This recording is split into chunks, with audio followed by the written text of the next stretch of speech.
बेटा आप कर रहे हैं चैप्टर नंबर 10। ਉਹਦੇ ਵਿੱਚ ਬੇਟਾ ਆਪਾਂ ਕੀ ਕਰਨਾ ਵਾ ਡੋਪਿੰਗ ਦੇ ਵਿੱਚ ਪੇਜ ਨੰਬਰ 240 ਟੌਪਿਕ ਹੈਗਾ meaning and definition of doping.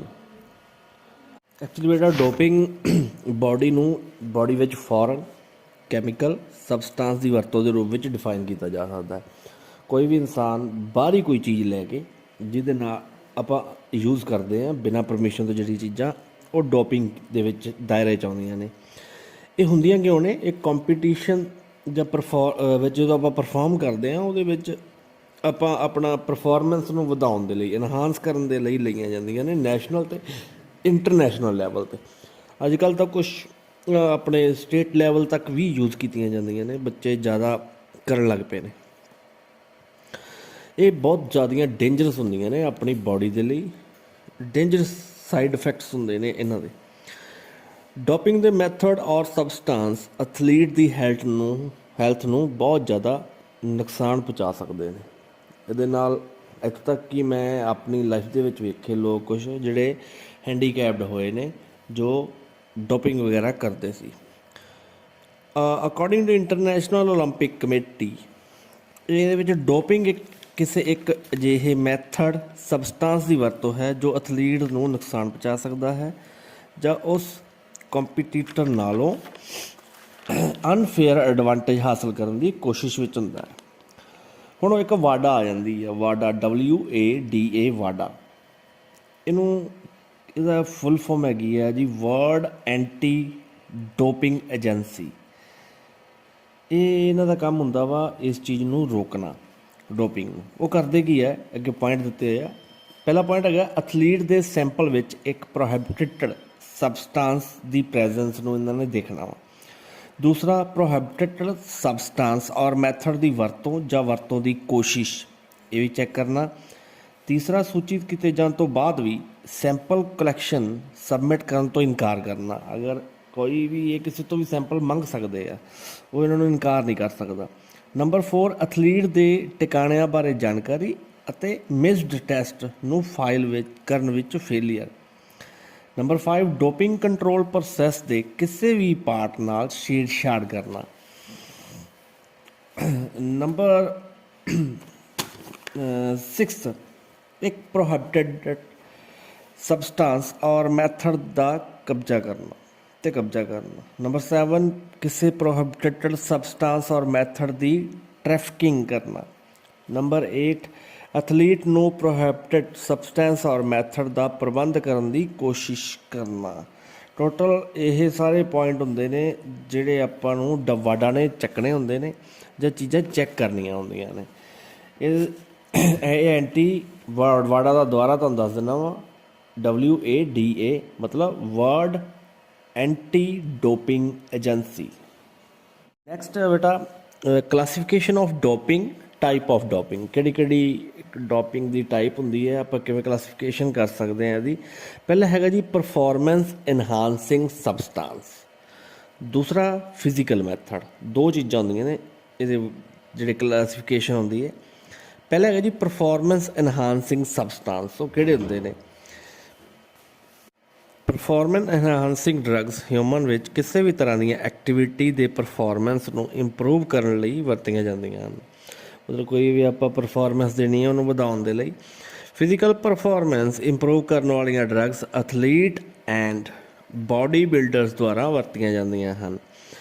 ਇਹਦੇ ਵਿੱਚ ਪਹਿਲਾ ਹੈਗਾ ਜੀ ਸਟਿਮੂਲੈਂਟਸ ਉਹ ਸਬਸਟੈਂਸ ਹੁੰਦੇ ਹਨ ਜੋ ਬ੍ਰੇਨ ਦੇ ਪਾਰਟ ਨੂੰ ਸਪੀਡ ਅਪ ਕਰਨ ਲਈ ਸੈਂਟਰਲ ਨਰਵਸ ਸਿਸਟਮ 'ਤੇ ਡਾਇਰੈਕਟਲੀ ਕੰਮ ਕਰਦੇ ਹਨ ਅਤੇ ਬਾਡੀ 'ਤੇ ਐਡਰੇਨਾਲਾਈਨ ਬਾਡੀ ਦੇ ਨੈਚੁਰਲੀ ਤੌਰ 'ਤੇ ਪੈਦਾ ਹੋਣ ਵਾਲੇ ਸਟਿਮੂਲੈਂਟ ਦੀ ਇੱਕ ਐਗਜ਼ਾਮਪਲ ਹੈ। ਕੁਝ ਐਥਲੀਟ ਅਲਰਟਨੈਸ ਵਧਾਉਣ, ਰਿਡਿਊਸ ਟਾਇਰਡਨੈਸ ਨੂੰ ਰਿਡਿਊਸ ਕਰਨ ਅਤੇ ਉਹਨਾਂ ਦੇ ਕੰਪੀਟੀਟਿਵਨੈਸ ਐਂਡ ਅਗਰੈਸਿਵਨੈਸ ਨੂੰ ਇਨਕਰੀਜ਼ ਕਰਨ ਦੀ ਕੋਸ਼ਿਸ਼ ਵਿੱਚ ਸਟਿਮੂਲੈਂਟ ਦੀ ਵਰਤੋਂ ਕਰਦੇ ਹਨ। ਸਟਿਮੂਲੈਂਟ ਦੀ ਐਗਜ਼ਾਮਪਲ ਐਮਫੈਟਾਮਾਈਨਜ਼ ਹਨ, ਜਿਵੇਂ ਕੋਕੀਨ, ਐਫੇਡਰੀਨ ਅਤੇ ਮੈਸੋਕਾਰਬ ਐਕਸੈਕਟਰਾ ਦੀਆਂ ਐਗਜ਼ਾਮਪਲਸ ਹਨ। ਹੁਣ ਬੇਟਾ ਇਹ ਕੀ ਕਰਦੀ ਆ, ਆਪਣੇ ਜਿਹੜਾ ਬ੍ਰੇਨ ਆ ਉਹਨੂੰ ਸਪੀਡ ਅਪ ਕਰਦੀ ਹੈ, ਆਪਣੇ ਬ੍ਰੇਨ ਨੂੰ, ਆਪਣੀ ਅਲਰਟਨੈਸ ਨੂੰ, ਆਪਣੀ ਥਕਾਵਟ ਨੂੰ, ਟਾਇਰਡਨੈਸ ਨੂੰ ਘਟਾਉਂਦੀ ਆ, ਬਾਕੀ ਚੀਜ਼ਾਂ ਨੂੰ ਸਾਰੀਆਂ ਨੂੰ ਵਧਾਉਂਦੀ ਆ।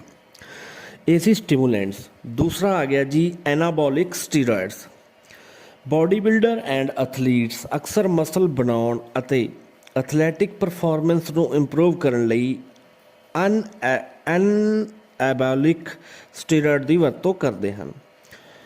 ਉਹ ਮਸਲ ਗਰੋਥ ਨੂੰ ਸਟਿਮੂਲੇਟ ਕਰਦੇ ਹਨ ਅਤੇ ਐਥਲੀਟ ਨੂੰ ਹਾਰਡਰ ਟ੍ਰੇਨ ਕਰਨ ਅਤੇ ਤੇਜ਼ੀ ਨਾਲ ਰਿਕਵਰ ਕਰਨ ਵਿੱਚ ਹੈਲਪ ਕਰਦੇ ਹਨ। ਮਸਲ ਦੇ ਸਾਈਜ਼ ਅਤੇ ਸਟਰੈਂਥ ਨੂੰ ਇਨਕਰੀਜ਼ ਕਰਦੇ ਹਨ। ਉਹ ਸਪੋਰਟਸ ਪਰਫਾਰਮੈਂਸ ਨੂੰ ਵਧਾਉਂਦੇ ਹਨ, ਜਿਹਦੇ ਵਿੱਚ ਆ ਗਿਆ ਜੀ ਡਰਸਟਨੋਲੋਨ, ਮੈਟਨੇਲੋਨ ਐਂਡ ਆਕਸੀਡਰੋਨੋਲ। ਇਹ ਕਾਮਨ ਐਨਾਬੋਲਿਕ ਸਟੀਰੋਇਡ ਆ ਜਿਹੜੇ ਮਸਲ ਵਿੱਚ ਔਰਲੀ ਔਰ ਇੰਜੈਕਟ ਕੀਤੇ ਜਾਂਦੇ ਹਨ। ਹਾਲਾਂਕਿ ਕੁਝ ਸਕਿਨਸ ਨੂੰ ਕਰੀਮ ਐਂਡ ਜੈਲ ਦੇ ਤੌਰ 'ਤੇ ਵੀ ਲਾਉਂਦੇ ਹਨ। ਅਨਐਨਾਬੋਲਿਕ ਸਟੀਰੋਇਡ ਦੇ ਵਿੱਚ ਬੇਟਾ ਮੇਨ ਤਾਂ ਇਹੀ ਆ ਵੀ ਇਹ ਜ਼ਿਆਦਾਤਰ ਬੋਡੀ ਬਿਲਡਰ ਹੀ ਯੂਜ਼ ਕਰਦੇ ਆ ਆਪਣੇ ਮਸਲ ਦੇ ਸਾਈਜ਼ ਨੂੰ ਵਧਾਉਣ ਲਈ, ਅਤੇ ਜਾਂ ਕੁਛ ਐਥਲੀਟ ਆ ਜਿਵੇਂ ਛੋਟੀਆਂ ਰੇਸਾਂ ਭੱਜਣ ਵਾਲੇ, ਜਿਵੇਂ ਜਿਹਨੂੰ ਆਪਾਂ ਸਪ੍ਰਿੰਟਰ ਕਹਿੰਦੇ ਆ, ਉਹ ਯੂਜ਼ ਕਰਦੇ ਆ। ਇਹ ਔਰਲੀ ਮਤਲਬ ਕਿ ਆਪਾਂ ਇਹ ਮੂੰਹ ਰਾਹੀਂ ਵੀ ਲੈ ਸਕਦੇ ਹਾਂ ਜਾਂ ਆਪਾਂ ਬੋਡੀ 'ਚ ਇੰਜੈਕਟ ਵੀ ਕਰ ਸਕਦੇ ਹਾਂ। ਕੁਛ ਤਾਂ ਇਹਦੀ ਜੈਲ ਅਤੇ ਕਰੀਮ ਵਗੈਰਾ ਵੀ ਆਉਂਦੀ ਆ, ਉਹ ਵੀ ਲਾਉਂਦੇ ਨੇ। ਅੱਗੇ ਆ ਗਿਆ ਜੀ ਨੈਕਸਟ ਸੀ ਪਾਰਟ ਹੈਗਾ ਜੀ ਪੈਪਟਾਈਡ ਹਾਰਮੋਨਸ। ਪੈਪਟਾਈਡ ਹਾਰਮੋਨਸ ਉਹ ਸਬਸਟਾਂਸ ਹੁੰਦੇ ਹਨ ਜੋ ਬੋਡੀ ਵਿਚਲੀਆਂ ਗਲੈਂਡਸ ਦੁਆਰਾ ਪ੍ਰੋਡਿਊਸ ਕੀਤੇ ਜਾਂਦੇ ਹਨ। ਆਪਣੀਆਂ ਬੋਡੀ ਦੇ ਜਿਹੜੀ ਗਲੈਂਡਸ ਉਹ ਪ੍ਰੋਡਿਊਸ ਕਰਦੀਆਂ ਨੇ। ਬਲੱਡ ਸਰਕੂਲੇਟਿੰਗ ਦੁਆਰਾ ਉਹ ਅਦਰ ਆਰਗਨਸ ਐਂਡ ਟਿਸ਼ੂ ਨੂੰ ਅਫੈਕਟ ਕਰ ਸਕਦੇ ਹਨ। ਬੋਡੀ ਫੰਕਸ਼ਨ ਨੂੰ ਚੇਂਜ ਕਰਕੇ ਪੈਪਟਾਈਡ ਹਾਰਮੋਨਸ ਬੈਨ ਕੀਤੇ ਗਏ ਹਨ, ਕਿਉਂਕਿ ਉਹ ਵੱਖ ਆਰਗਨਸ ਦੇ ਵਿਚਕਾਰ ਮੈਸੇਂਜਰ ਦੇ ਵਜੋਂ ਸਰਵ ਕਰਦੇ ਹਨ, ਜੋ ਬੋਡੀ ਦੇ ਕਈ ਫੰਕਸ਼ਨ ਨੂੰ ਸਟਿਮੂਲੇਟ ਕਰਦੇ ਹਨ, ਜਿਵੇਂ growth, behaviour, sensitivity to pain. Peptide hormones ਨੂੰ ਹਿਊਮਨ ਬੋਡੀ 'ਤੇ ਪੈਣ ਵਾਲੇ ਇਫੈਕਟ ਦੇ ਕਾਰਨ ਕੰਪੀਟੀਸ਼ਨ ਦੇ ਅੰਦਰ ਅਤੇ ਬਾਹਰ ਰੋਕ ਲਗਾ ਦਿੱਤੀ, ਜਿਵੇਂ ਇਨਸੂਲਿਨ ਦੀ ਆਪਾਂ ਕਹਿ ਸਕਦੇ ਹਾਂ ਇੱਕ ਐਗਜ਼ਾਮਪਲ ਆ। ਨੈਕਸਟ ਆ ਗਿਆ ਜੀ β2 ਐਗੋਨਿਸਟ। β2 ਐਗਨਿਸਟ ਡਾਇਲੇਟਰਸ ਹੁੰਦੇ ਹਨ। β2 ਐਗਨਿਸਟਾਂ ਦੇ ਇਨਹੇਲ ਫਾਰਮ, ਜਿਹਨੂੰ ਆਪਾਂ ਸਾਲਮੀਟਰੋਲ, ਸੈਲਬੂਟਾਮੋਲ, ਫਾਰਮੋਟਰੋਲ ਐਂਡ ਟੈਰਬੂਟਾਲੀਨ, ਅਸਥਮਾ ਅਤੇ ਐਕਸਰਸਾਈਜ਼ ਇਨਕਲੂਡਡ ਬ੍ਰੈਂਚੋਸਪਿਮ ਦੇ ਟ੍ਰੀਟਮੈਂਟ ਵਿੱਚ ਅਸੀਂ ਵਰਤਦੇ ਹਾਂ। ਇੰਜੈਕਟ ਕੀਤੀ ਫਾਰਮ ਸਭ ਤੋਂ ਕਾਮਨ ਹਨ। ਪ੍ਰੀ ਮੈਚਿਓਰ ਲੇਬਰ ਦੀ ਰੋਕਥਾਮ ਲਈ ਵਰਤੋਂ ਕੀਤੀ ਜਾਂਦੀ ਹੈ, ਕਿਉਂਕਿ ਇਹ ਸਮੂਥ ਮਸਲ ਨੂੰ ਰਿਲੈਕਸ ਕਰਨ ਵਿੱਚ ਕੰਮ ਕਰਦੇ ਹਨ। ਯੂਟਰਸ ਐਂਡ ਇਸ ਲਈ ਵਰਤੇ ਜਾਂਦੇ ਇਨਹੇਲ ਫਾਰਮ ਵਿੱਚ ਐਕਸਟਰਸਾਈਜ਼ ਬ੍ਰੌਂਸਪੈਜ਼ਮ, ਜਿਹਨੂੰ EIB ਦੀ ਪਰਫਾਰਮੈਂਸ ਵਧਾਉਣ ਵਾਲਾ ਇਫੈਕਟ ਹੁੰਦਾ ਹੈ, ਅਤੇ ਇਸ ਲਈ ਵਾਡਾ ਦੁਆਰਾ ਇਸ ਦੀ ਆਗਿਆ ਹੈ। ਜਦੋਂ ਇੰਜੈਕਸ਼ਨ ਔਰ ਟੈਬਲੇਟ ਦੇ ਰੂਪ ਵਿੱਚ ਚਲਾਇਆ ਜਾਂਦਾ ਹੈ ਤਾਂ ਉਹਨਾਂ ਨੂੰ ਐਨਾਬੋਲਿਕ ਇਫੈਕਟ ਹੋਣ ਬਾਰੇ ਸੋਚਿਆ ਜਾਂਦਾ ਹੈ, ਅਤੇ ਇਸ ਲਈ ਉਹਨਾਂ ਦੀ ਵਰਤੋਂ ਦੀ ਬਾਅਦ ਵਿੱਚ ਮਨਾਹੀ ਕਰ ਦਿੱਤੀ ਗਈ।